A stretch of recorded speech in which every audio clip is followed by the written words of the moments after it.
Bonjour, je suis François, je suis lead R&D et je suis présent chez Senfuel depuis 2015. En tant que lead R&D, je m'occupe de bon avancement des projets du point de vue technique. Après, en tant que docteur en intelligence artificielle, je suis passionné par toutes les contraintes, on va dire, et enjeux de l'algorithmique, et en particulier de la performance. Et donc, j'apprécie beaucoup de pouvoir mettre tous ces éléments-là au service du métier. On a une architecture à base de microservices. La plupart sont codés en Node.js. Et tous ces services-là vont communiquer entre eux via HTTP, donc sur un protocole, tout ce qu'il y a de plus standard. Ensuite, l'ensemble de ces microservices-là, ils vont être organisés entre eux par silos, donc des silos dédiés à l'indexation, au search, au profiling, au tracking.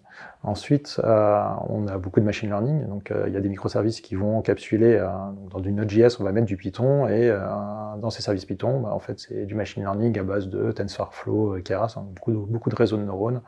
Et pour chacun de nos clients, en fait, on va déployer des services qui leur sont dédiés, et tout ça, on va les mettre sur des très gros clusters Kubernetes. Ensuite, on est dans une grosse logique de DevOps chez Senfuel, que j'ai beaucoup poussé depuis le début, et donc l'idée, c'est que l'ensemble de des développeurs vont être responsables du déploiement de leurs outils. On est à la fois chez Google, sur GCP, mais aussi chez OVH, sur leur public cloud, et aussi des machines physiques, donc on exploite à fond toute leur architecture hybride.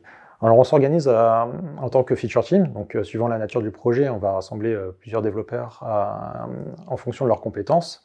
Et évidemment, suivant la nature du projet, on va réorganiser les équipes pour que chacun puisse travailler au cours de l'année avec tous les autres membres de l'équipe. Toute l'expression technique et fonctionnelle va se faire à travers un Kanban. Donc l'idée, c'est de pouvoir avoir un niveau d'expression qui plaise à tout le monde, que ce soit au niveau métier, mais aussi au niveau des développeurs, que chacun puisse exprimer dans son langage, qui lui est propre.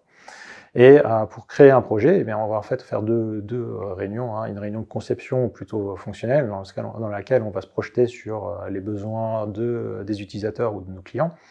Et on va essayer d'en tirer des cadres qu'on va remplir ensuite lors de la réunion technique avec les développeurs. Donc les développeurs vont pouvoir reprendre chacun des besoins exprimés auparavant pour pouvoir y mettre toutes les contraintes techniques, tous les besoins de développement qui seront nécessaires à la réalisation de ce projet.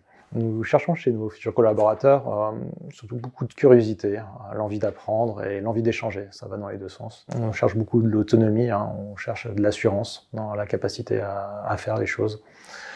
L'idée, c'est qu'on a plein d'idées et qu'en ayant des collaborateurs qui soient autonomes, et en fait, ils peuvent s'éclater dans la capacité à faire.